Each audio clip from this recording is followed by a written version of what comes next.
Estamos en vivo, continuamos en el Tribunal de Dolores, continúan los alegatos del particular damnificado. Vamos a escuchar al doctor Fabián Amendola. De estas personas.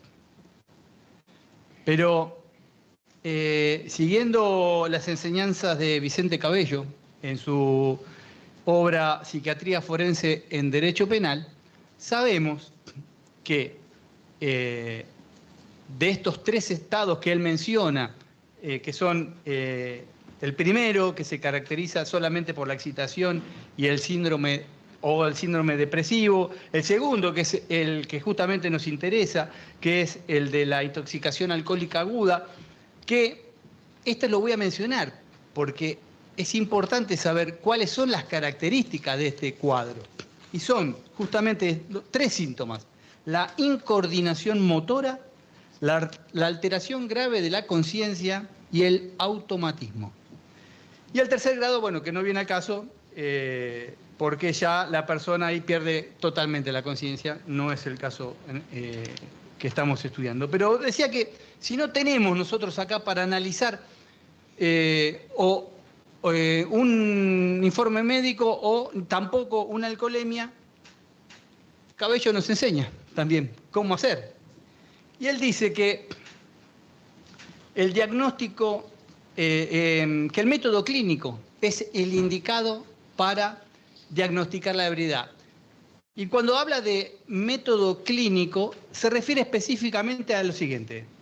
Dice que es un método retrospectivo, indirecto, y se infiere de las declaraciones del imputado, de la conducta anterior, contemporánea y posterior al delito, de las manifestaciones testimoniales, de las constancias sumariales que rodearon el hecho y del testimonio de médicos si los hubiera, que no los hay en este caso. O sea, nos da una pauta de que existen un montón de otros indicios que nos pueden permitir llegar al conocimiento de si esa persona estaba o no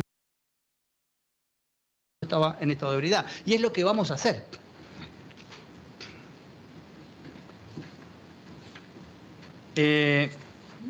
Estoy sacando cosas. ¿Qué pasó en el caso de autos? Bueno,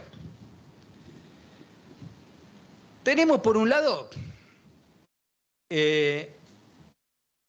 volviendo a esto de la sintomatología, fundamentalmente, a ver si hay incoordinación motora.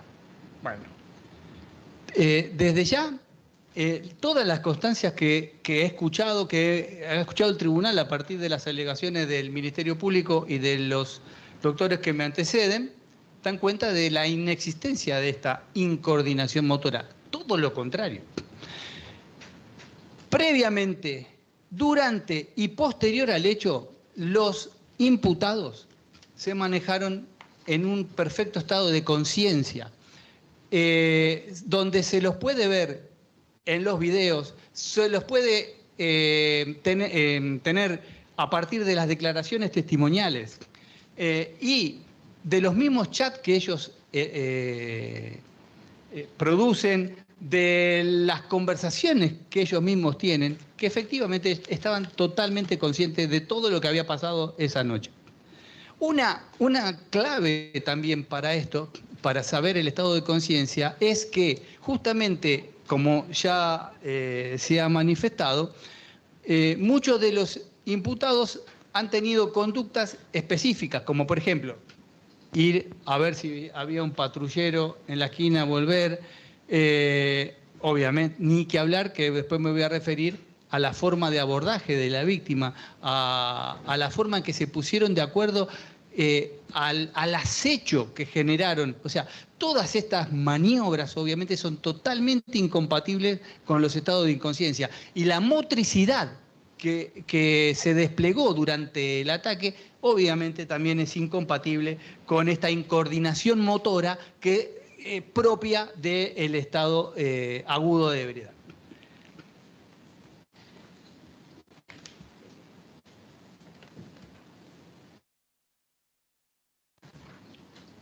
Ahora bien,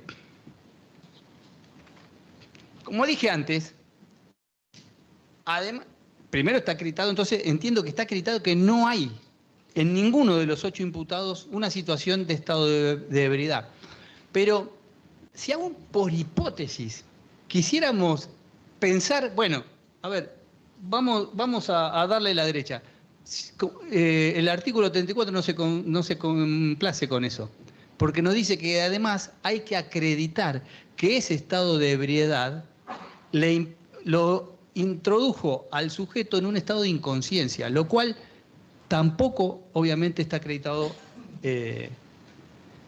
ni se va a poder acreditar ya, porque no hay una prueba que ahora nos pueda traer esta certificación.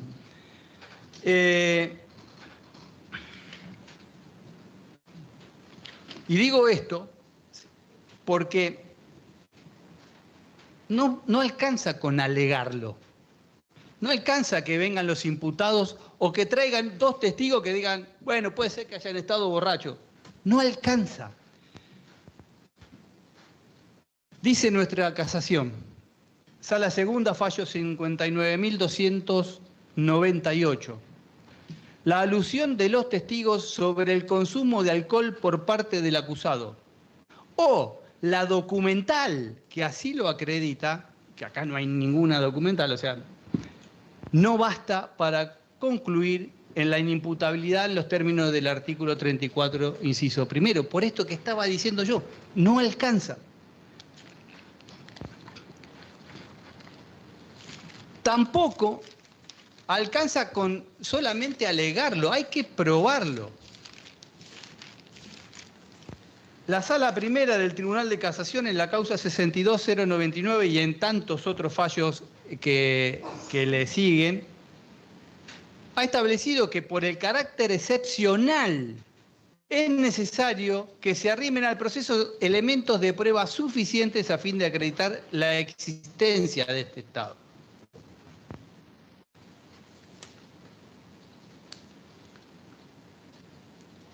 Obviamente, en este tema, quien lo alega debe probarlo. Así que entiendo que ya no hay forma de probar por parte de la defensa un posible estado de ebriedad de alguno de los imputados. Pero si seguimos tirando de la cuerda y aún así pensáramos, bueno, cualquier embriaguez no es suficiente para que sea aplicable el artículo 34, inciso primero, porque para eso se requiere que el estado de embriaguez sea pleno y total en cuanto a sus efectos y fortuito en la causa por la cual se entró en ese estado de ebriedad. Es decir, que la ingesta alcohólica voluntaria no se encuentra amparada por el 34, inciso primero. Tribunal de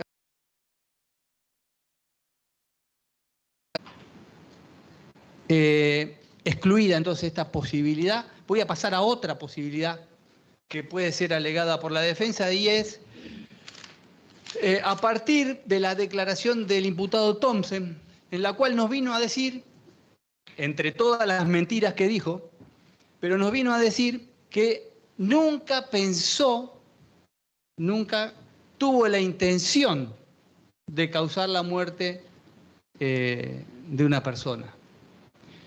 Esto nos puede llevar a la pretensión de que se entienda que estos hechos, porque esto lo he escuchado también algún jurista mediático trasnochado, esto nos puede llevar a la pretensión de que esto se vea desde la óptica del homicidio preterintencional.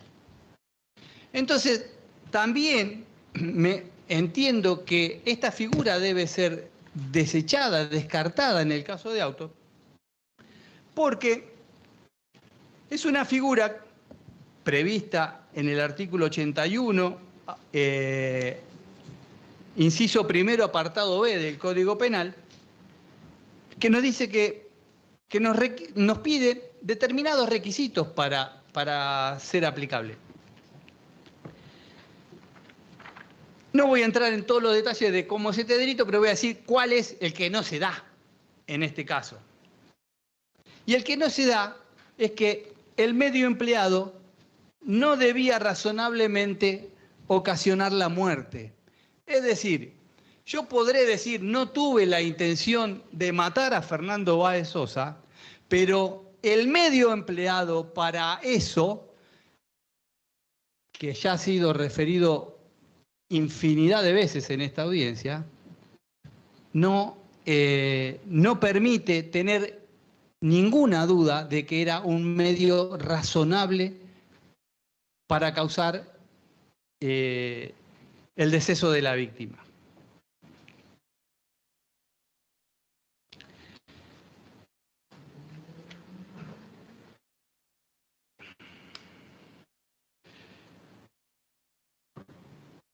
La razonabilidad del medio para causar la muerte, además, se desprende obviamente del contenido de la autopsia, se desprende de todos los testimonios que se mencionaron en esta audiencia, donde se expuso los 23 testigos presenciales que expusieron sobre el grado de violencia extrema. Se desprende también de los videos que hemos visto, se desprende de la impresión que tuvo la gente que estuvo presente en el lugar del hecho, y a partir de los audios podemos advertir que para todos los que estuvieron ahí, la forma en que fue agredido Fernando Báez Sosa, no cabe duda que tenía como finalidad causarle la muerte. Dentro de esos testimonios hay algunos que quiero resaltar en algo que no se ha dicho hasta ahora, nada más. Por ejemplo, el de Bidonde me quedó muy marcado que al ver la agresión se quedó paralizado. Pero no solamente se quedó paralizado, sino que eso motivó que terminara ahí sus vacaciones, que pidiera a su padre que lo vinieran a buscar y se volvió a Buenos Aires. O sea, imagínense la impresión que una situación como la que él vivió, para que un pibe de la misma edad decida irse.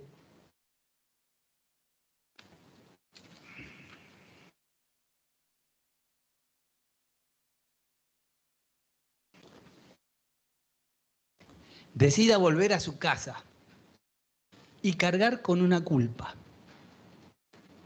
con la culpa de no haber podido hacer nada.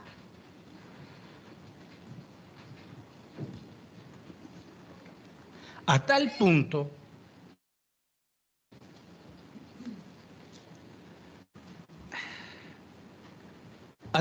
que en esta audiencia dijo que si le volviera a pasar una cosa similar con un amigo de él, no dudaría en tirarse encima. A tal punto que no le hizo caso a su madre, y después que ella se fue a dormir, a las 2 de la mañana llamó a la comisaría para ponerse a disposición de la justicia. O sea, ese es el medio, su señoría, empleado para cometer este crimen. No tiene nada que ver con una maniobra preterintencional. Y cualquiera que diga eso, no iba a usar un insulto y no lo voy a usar, pero cualquier persona que se crea que porque tiene un título de abogado puede venir a mantener esa situación en cualquier lugar, está totalmente equivocado. Doctora, me parece que hay un exceso en las palabras del doctor. Pero no lo estoy diciendo por usted, doctor, lo estoy diciendo por los abogados que hablaron en los medios, por eso lo adelanté. Que, perdón, doctor, no lo hubiera permitido. Perdón, nunca más alejado, nada más alejado de eso. Veníamos hablando de lo que escuchó, los juristas que escuchó en los medios. Dije que era por esos juristas que se presentan en los medios. Pero bueno, otra situación que entiendo que también hay que descartar es esto de la existencia de una pelea. Se ha escuchado mucho acá nombrar la palabra pelea. Y la palabra pelea puede querer llevar la situación a la violencia ejercida dentro de una riña o una agresión. Y también, excelentísimo tribunal, debe ser descartado en el caso que nos ocupa. El homicidio en riña o agresión es un caso en el que la responsabilidad penal es por el resultado. Primero, que no debe saberse quiénes de los autores quiénes de los intervinientes en la riña o agresión fueron los que produjeron la lesión mortal. Pero hay un dato característico en los requisitos de esta figura que no se encuentra presente en este caso, o mejor dicho, que este caso excede a la normativa del artículo 95 y por eso lo excluye, que es justamente el acuerdo previo. Sea la riña o sea la agresión, esto de la riña es cuando hay pelea, justamente, cuando hay golpes recíprocos, donde se confunden en algún momento los roles de agresor y agredido, porque hay ataques de ambos lados, y la agresión es cuando solamente hay ataques de una sola parte y la otra a lo sumo se defiende evitando los golpes sin llegar a devolverlos. Pero digo, el dato característico de estas figuras es justamente el carácter de espontáneo. Tiene que ser espontáneo. O sea, no puede provenir de un acuerdo como ha quedado acreditado, sea por el Ministerio Público, sea por los colegas que me antecedieron. No puede provenir de un acuerdo como lo es en este caso. Por eso compartimos en un todo la calificación que ha propuesto el Ministerio Público y que nosotros también venimos sosteniendo desde el primer momento que nos incorporamos a este proceso. Porque si ustedes recordarán, la calificación del primer día era solamente por el concurso premeditado de 2 o más personas y no contenía la alevosía que hoy en día sí la contiene.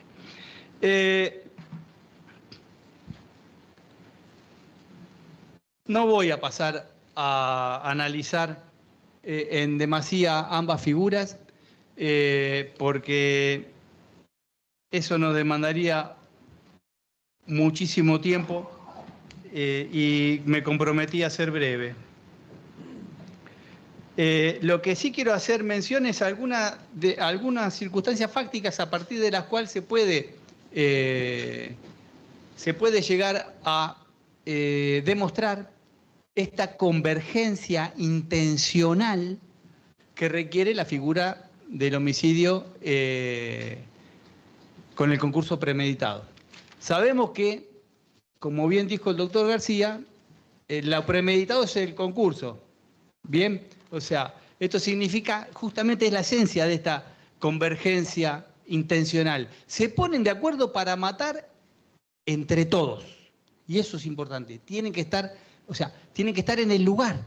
Por eso la doctrina excluye algunos tipos de participación que no implican estar en el lugar. Y acá lo que pasó, como bien ya se ha señalado, es que los 8 imputados se pusieron de acuerdo para matar a Fernando Báez Sosa por las razones que ya han sido expuestas, entre todos, entre los 8. Ni uno solo estuvo afuera de ese acuerdo.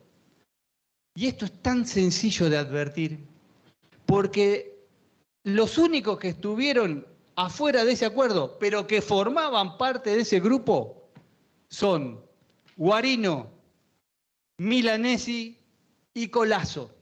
Son los únicos 3 que, aún estando en el lugar, no comprometieron su presencia en las agresiones ni contra Fernando Báez Sosa ni contra quienes quisieron de alguna manera interponerse para que no se cometiera el homicidio. Entonces, esto me hace hablar de otra cosa, y me voy adelantando, perdón. Me hace hablar de que acá se los ha tenido a los 8 como coautores, pero si por alguna circunstancia se entendiera que alguno de ellos no participó en el grado de coautor, sería entonces aplicable lo que hemos sostenido en un principio, que es la coautoría funcional, donde cada uno es responsable independientemente de del grado de compromiso, cada uno es responsable por la tarea común emprendida y hace que justamente la responsabilidad se reparta entre todos los intervinientes. Pero en este caso en concreto, dije que vemos esta convergencia intencional en la forma en que fue ejecutado Fernando Báez Sosa. Que hubo un plan previo. A ver, no se está exigiendo que traigan un documento con la firma de los 8 que diga que van a matar a Fernando Báez Sosa. El plan previo se acredita, excelentísimo tribunal, a partir justamente de la forma de comisión del hecho. Que no fue, además, no eligieron cualquier forma de comisión. Eligieron, además, una forma alevosa. Entonces, por un lado, se pusieron de acuerdo en matar. Se pusieron de acuerdo en matar entre todos. Se pusieron de acuerdo además en la forma en que lo iban a hacer. Es decir, entraron a deliberar la forma en que iban a cometer el homicidio. Y por eso, cada uno, no es necesario hablar de, en este caso no es necesario hablar de división de roles, porque los roles fueron comunes a todos. Efectivamente, todos golpearon a Fernando Báez Sosa y todos evitaron en algún momento de este episodio que Fernando pudiera recibir algún tipo de ayuda.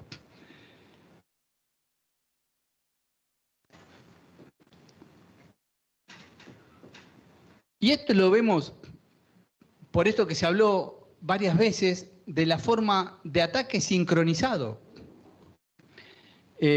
por distintos flancos, donde se lo ve en la misma imagen a Thompson parado como general que está esperando que sus soldados lleven adelante la maniobra que ya estaba prevista. Donde también está Croniquita, así dice que le decían, ¿no? Que Croniquita que es el que se va a encargar de tomar las imágenes. O sea, esto nos está hablando de que cada uno de ellos sabía cuál era qué era lo que se esperaba de cada uno, y todos contaron con la colaboración de todos para cumplir con ese designio común que era quitarle la vida a Fernando Báez Sosa.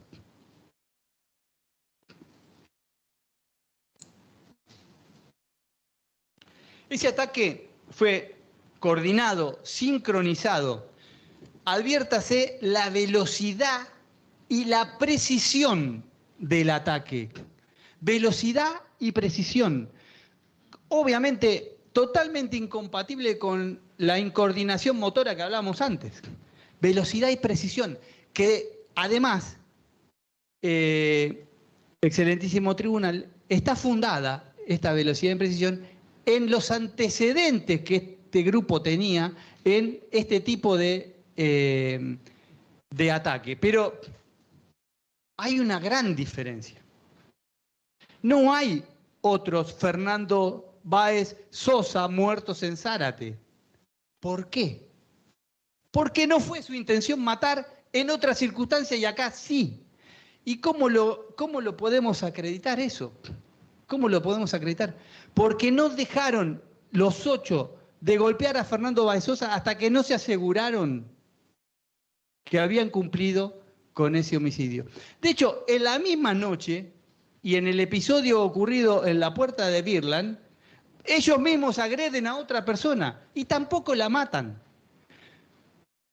Muy bien estuvo el Ministerio Público cuando dijo que no les importaba que estuviera la policía, porque ellos realmente se creen o se creían que están por encima de la policía y de la ley. Si se lo ve a Thompson cruzar con todo el grupo, se lo ve, hace frenar un patrullero. Cuando está cruzando, cruza todo el grupo y cruza por delante un patrullero y lo hace frenar. Él en ese momento se creía no solamente el líder de este grupo, él en ese momento evidenciaba que estaba en su errada apreciación más allá de cualquier norma de conducta.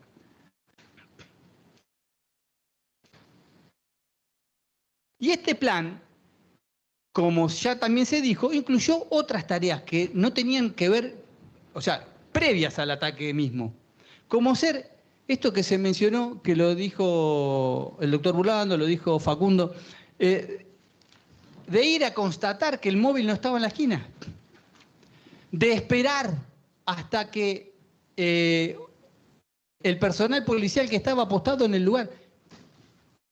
Duró 7 minutos el acecho, uno de los requisitos una de las posibilidades de la alevosía, ¿no? Duró 7 minutos.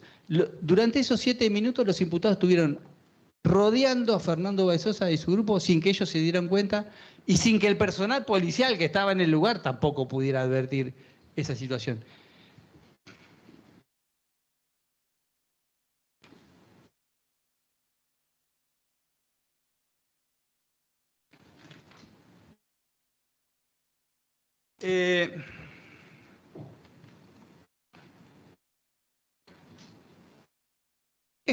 Es por eso que entiendo que ya lo han acreditado, tanto la autoría como la participación, y entiendo que los delitos son los que acabo de mencionar, o sea, homicidio doblemente agravado por el concurso premeditado de 2 o más personas y alevosía, que deben responder en carácter de autores, pero como dije, si hubiera alguna duda de que alguno de ellos no le pegó a Fernando o en realidad se lo quisiera ver desde otra óptica, dije que con la teoría de la coautoría funcional todos quedarían incluidos en la misma posición. De hecho, se mostró desde la Fiscalía un montón de fallos que también hablan de esta situación de la coautoría funcional, en los que específicamente el Tribunal de Casación, la Corte y otros tribunales, el caso Firmenich, un montón de fallos en donde específicamente se dice que el aporte que cada uno haga, o sea, que es indistinto quién es el que termina cometiendo el crimen. Por eso a nosotros nunca nos importó saber realmente si fue la zapatilla entonces, porque la verdad es que la autopsia era clara desde el minuto 1, donde la muerte no se produce por un único golpe, sino se produce por esa conjunción de golpes de la que participaron todos. Pero decía, quisiera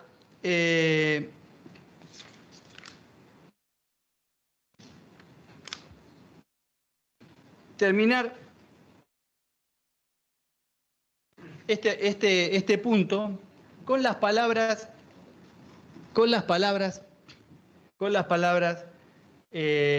del doctor Jorge Celesia, miembro del Tribunal de Casación de la provincia de Buenos Aires, en el fallo máximo, el apellido del imputado, donde se condenó a prisión perpetua a las 3 personas que intervinieron en ese hecho, aunque una sola fue la que produjo el disparo, en ese caso mortal. Y acá el doctor Celesia explica perfectamente esta situación en la cual voy a conjugar no solamente el tema de la participación, sino fundamentalmente el dolo.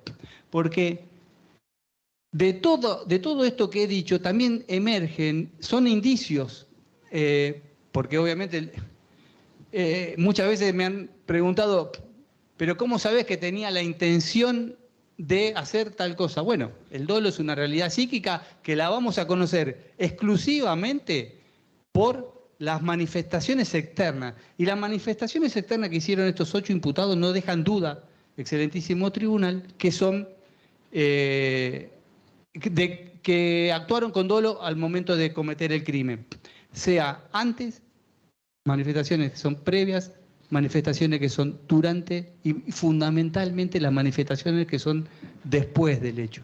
Que han quedado registradas, como ya se ha expuesto, en los chats, en las fotos, en las menciones donde ellos mismos se autoincriminan diciendo matamos a uno, y obviamente en la forma, los medios y el modo en que cometieron el crimen. Pero bueno, decía, para terminar y ya y cumplir con mi palabra, en este caso, la casación, el doctor Celestia, que lideró este voto, entendió que correspondía a la teoría de la coautoría funcional, porque no se daban lo que hemos probado, lo que entiendo que se ha probado en este caso, que es que todos los autores, que todos hayan intervenido activamente en el hecho y que sean considerados como coautores, que el dominio del hecho le corresponda a todos, como en este caso. Pero por eso digo, para el caso que se entienda que alguno de ellos no está en esta situación, el doctor Celestia dijo: es por ello que en el caso la coautoría aparece como una solución correcta, resultando irrelevante cuál de los imputados asestó los golpes que hirieran gravemente a una de las víctimas, pues tales resultados pueden ser atribuidos a todos ellos, conforme la división de tarea en base a sus aportes individuales durante la ejecución del hecho, aunque no importen en sí misma la realización íntegra de la acción típica. En definitiva, existió una acción conjunta dirigida a agredir a las víctimas del modo en que se constató, y ello demuestra la existencia en cada uno de los autores del dolo respecto del resultado mortal, pues no otra es la relación subjetiva que puede tener con ese resultado quien, y acá subrayemos, toma activa participación en un ataque grupal en el que se infligen múltiples heridas en zonas vitales del cuerpo de la víctima. Tribunal de Casación, causa 62010, máximo. Entiendo que ya con esto culmino mi breve participación.